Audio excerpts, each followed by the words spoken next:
there, today I am here to bring you the first part of my May wrap-up. Now I'm not gonna lie, reading hasn't gone amazingly this month. Recently I've been trying to read 4 books every half of the month, so 8 altogether, and I have only managed 3. I'm halfway through another book, but I can't put this off anymore. So we're just going to talk about the 3 that I've read. I'm also realising that I need to go a bit easier on myself with my reading. I've set myself this goal and it's kind of stressing me out a little bit, and it's also meaning that I'm forcing myself to read when I should be doing other things. So I'm just going to be a bit more easy on myself and accept that I'm not always going to get 4 done. So that said, let's get straight into it. So the first book I read this month was The Investigator by Margarita Kemlin. This was kindly sent to me by Glagoslav Press and it was a fantastic read. I really enjoyed it. It's sort of a fun, fast-paced mystery thriller set in Soviet Union.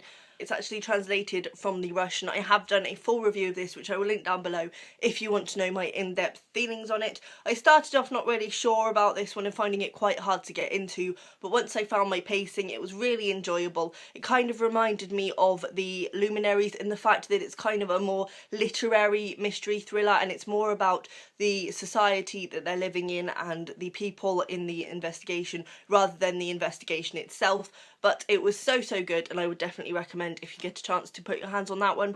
Then I read my library pick for the month, which has actually gone back to the library, but that was After Alice by Gregory Maguire. This is by the author of Wicked, which I'm sure many of you will know about. I actually read Wicked a few years ago and didn't love it, but the idea of this book intrigued me, so I picked it up anyway. This is basically a retelling of Alice in Wonderland from the perspective of a friend who is briefly mentioned in Alice in Wonderland, purely in a sentence saying that Alice thought about her friend who had curly hair.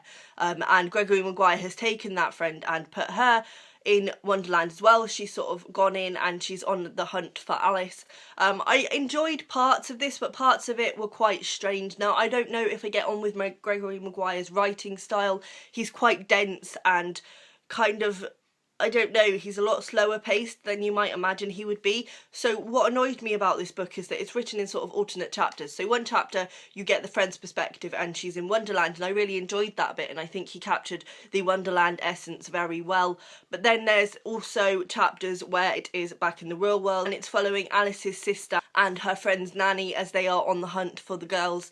And it kind of got a bit strange. It was very dense and heavy and kind of trying to put in bits that sort of put it in the setting that it was in.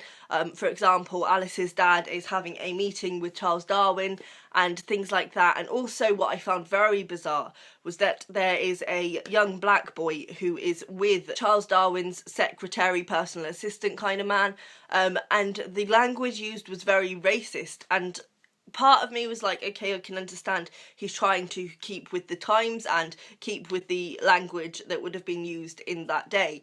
But it was written in 2015, so that kind of wasn't acceptable anymore. And in the end, it does turn out that that boy character is kind of Gregory Maguire's effort to make a comment on the way racism and racial integration was happening at the time, and the fact that this boy had just been rescued from slavery, and it also sort of looks at the deeper, darker side of what he had been through. But I feel like it was quite a short book and that bit was quite short, and so it didn't really need to be in there. I think it was a subject that was a bit too rushed over to be okay, and it still ended up being slightly racist. Whereas if obviously he had gone into it in more depth, it would have made more sense. But because it was such a sideline, it kind of didn't need to be there, and I think it was a subject that was best left alone. So the Wonderland parts I really enjoyed. I actually enjoyed the character of Alice's friend, whom I can't remember the name of, so there we go. I actually enjoyed her more than I enjoy Alice. My problem with Alice in Wonderland, I don't love it as a book because I do not like the character of Alice. I think she's just quite irritating and quite rude. She just annoys me a little bit. Whereas The Friend was a lot nicer, and it also looked at disability, and it had a very nice explanation for what the Jabberwocky was at the end, which I really enjoyed. That said, having read a few reviews of this, a lot of people who are big fans of Alice said that the Wonderland part was kind of a pale imitation of Lewis Carroll, so I don't know if people who particularly love Alice would particularly enjoy this. It was okay. As I say, there were some flaws there that I found hard to get past, but there were some gems in there as well, and there were some of those really lovely poignant moments that you get in Alice in Wonderland. So it might be worth reading if it sounds intriguing to you. And then finally I read the Best British Short Stories of 2016 collected by Nicholas Royal. This was for my independent publisher series and it's published by Salt. I will again link my full review of this one down below. I enjoyed it. The stories in here are really good. There's a nice mixture and they come from a variety of different sources. I do speak in my review about the fact that I find anthologies quite difficult because you're obviously not building the momentum the way you do when you're reading an individual short story collection. It's a bit more bitty and it's a bit more hit and miss. There were about 2 stories in here that I skipped because they just didn't grip me and I didn't really love the concept, but there were some that were really good. I won't go into them too much because I do name them in my individual review, but it was okay. It was a 4-star for me. I did want to give it 3 stars because my overall reading experience was probably a 3-star, but the individual stories in here were definitely all 4 stars, apart from obviously the ones I skipped, which I can't judge.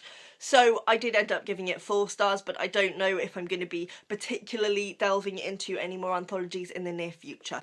So that was all my reading for the first half of May. I don't know how the second half's going to go. I seem not to be getting any time to be reading at the moment, which is really sad.